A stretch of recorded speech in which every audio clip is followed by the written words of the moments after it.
Hello friends, egg kurma కోసమే gas ముట్టించి దాని మీద కళాయి పెట్టుకున్నాను. దాంట్లో 1 స్పూన్ వరకు నేను రిఫైన్డ్ ఆయిల్ వేస్తున్నాను. తర్వాత దీంట్లోకి కొన్ని చిన్న చిన్న ఉల్లిపాయలను ఇలా ముక్కలుగా చేసుకున్నాను. లేకపోతే పెద్ద సైజు ఉల్లిపాయలైనా సరే కొంచెం ముక్కలుగా చేసుకొని కొన్ని అల్లం ముక్కలు, కొన్ని వెల్లుల్లి ముక్కలను కూడా వేసుకుంటున్నాను. ఇలా వీటిని వేసుకున్న తర్వాత వీటిల్లోకి ఒక 2-3 ఎండుమిరపకాయలను ఇలా తుంపుకొని వేసుకున్నాను. ఆ తర్వాత కొంచెం వేగడానికి ఒక 1/2 స్పూన్ వరకు సాల్ట్ వేసుకుంటున్నాను. తర్వాత ఒక పెద్ద సైజు టమోటాలను ముక్కలుగా కట్ చేసుకున్నాను. వీటన్నింటిని బాగా మగ్గనివ్వాలి. మూత వేసుకొని మగ్గనిస్తే ఇది త్వరగా మనకు స్మాష్ అవుతాయి. ఇలా మగ్గిన వాటిని దించి చల్లార్చి ఆ తర్వాత మిక్సీ జార్లోకి వేసుకొని మీకు అవసరం అనుకుంటేనే నీళ్లు పోసుకోండి. నీళ్ళు ఏమి పోయకుండానే నేను ఈ విధంగా మిక్సీ చేసి పక్కన ఉంచాను. ఇప్పుడు అదే కళాయిలో మరో 2 స్పూన్ల వరకు నూనె వేసుకున్నాను. ఆయిల్ కొంచెం వేడెక్కిన తర్వాత 1 స్పూన్ వరకు నేను సోంపు వేస్తున్నాను. సోంపుతో టేస్ట్ చాలా బాగుంటుందండి. తర్వాత ఒక బిర్యానీ ఆకుని వేసాను, ఒక 2 ఎండుమిరపకాయలను వేసాను. తర్వాత మీడియం సైజు ఉల్లిపాయల ముక్కలను వేసుకుంటున్నాను. ఇవి కొంచెం వేగడానికి కొంచెం సాల్ట్ వేస్తున్నాను.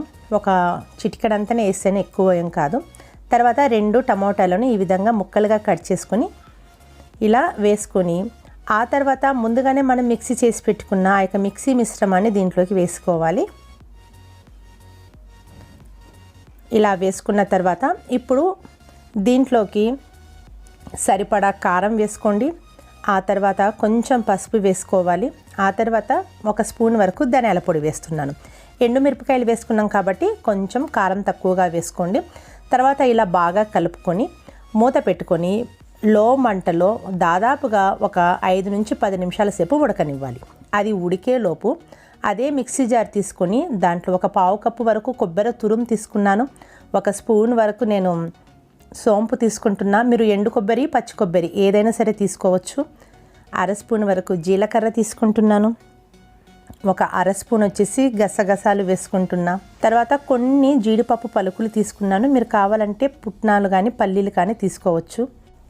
కొన్ని లవంగాలను వేసుకుంటున్నాను. ఆ తర్వాత ఒక 4-5 యాలకులు, ఒక 2 దాల్చిన చెక్క. కొంచెం స్పైసీగా ఉండాలి కాబట్టి మీరు కావాలంటే మిరియాలు కూడా వేసుకోవచ్చు. నీళ్లు పోసుకొని బాగా ఇలా పేస్టులా చేసుకోవాలి. ఆ తర్వాత మనం ఇక్కడ ఉడకడానికి ఉంచుకున్నాం కదా, అది మనకు కొంచెం ఈ విధంగా కొంచెం మగ్గి ఇలా ఉడికేటప్పుడు ఈ యొక్క మిక్సీ మిశ్రమాన్ని దాంట్లోకి వేసుకోవాలి. ఇలా ఇది వేసుకున్న తర్వాత 1 గ్లాస్ వరకు నీళ్లు సరిపడా వెంటనే వేసుకుంటున్నాను.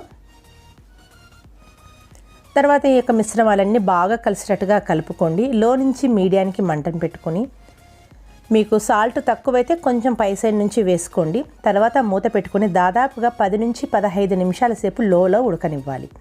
ఇలా చూడండి, ఆయిల్ మనకు సపరేట్ అయ్యేటప్పుడు ముందుగానే ఉడికించి పెట్టుకున్న గుడ్లను ఈ విధంగా ఒక 4 చీలికల్లా ఇలా ఘాట్లు పెట్టుకుంటున్నాను. తర్వాత ఎన్ని తీసుకుంటే అన్ని ఆ యొక్క గ్రేవీలోకి వేసుకోండి.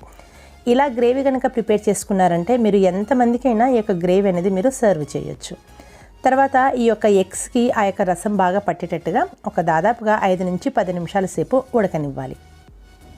మీకు ఉంటే పై సైడ్ నుంచి కొత్తిమీర కానీ కరివేపాకు కానీ వేసుకోండి. టేస్ట్ చాలా బాగుంటుంది. చూడండి ఎంత బాగుందో, కలర్ కూడా చాలా బాగా అనిపిస్తుంది. కర్రీ కూడా చాలా గ్రేవీగా ఉంది. ఒకసారి మీరు తప్పకుండా ఇలా ట్రై చేయండి, చాలా చాలా బాగా వస్తుంది. ఇంకా నా వీడియోస్ కనుక చూడాలి అనుకుంటే ఛానల్ని సబ్స్క్రైబ్ చేసుకునండి. పక్కనున్న బెల్ ఐకాన్ని ప్రెస్ చేస్తేనే నేను ఎప్పుడు వీడియోస్ పెట్టినా మీకు ముందుగానే వస్తాయి. ఈ వీడియో నచ్చితే లైక్ చేయండి, షేర్ చేయండి, ఎలా ఉందో కామెంట్ చేయండి. Thank you friends.